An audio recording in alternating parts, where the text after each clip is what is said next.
And the Prophet ﷺ said in an authentic hadith, remember the destroyer of pleasures.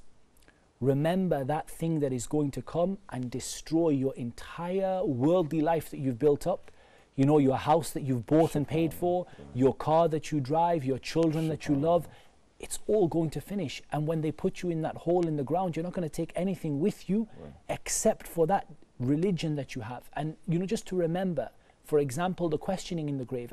And this brings me to an interesting point. How many times in our prayer we say things and we don't think about what they mean? Yeah, right. So how many times at the end of our prayer we say, "Oh Allah, we seek refuge from the punishment of the hellfire and from the punishment of the grave and from the trials of life and death and from the trials of the Masih ad-Dajjal." And we make this dua in every final tashahhud that we make in every prayer. And yet, despite that, we often fail to remember what it actually means. I mean, just think for a second that your family leave you and, you know, you're put in the ground, and then you're made to sit up by two terrifying beings, two angels that are described as being Munkar and Nakir. And the scholars differed about whether that's their name or their description, but these two words, Munkar and Nakir, they're horrible words.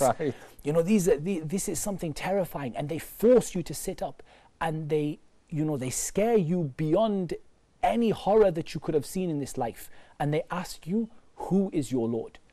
And the person who has not been strong, has not been firm, has not kept their religion with them, will not be able to answer. And even the way that they answer, the fact that they're going to say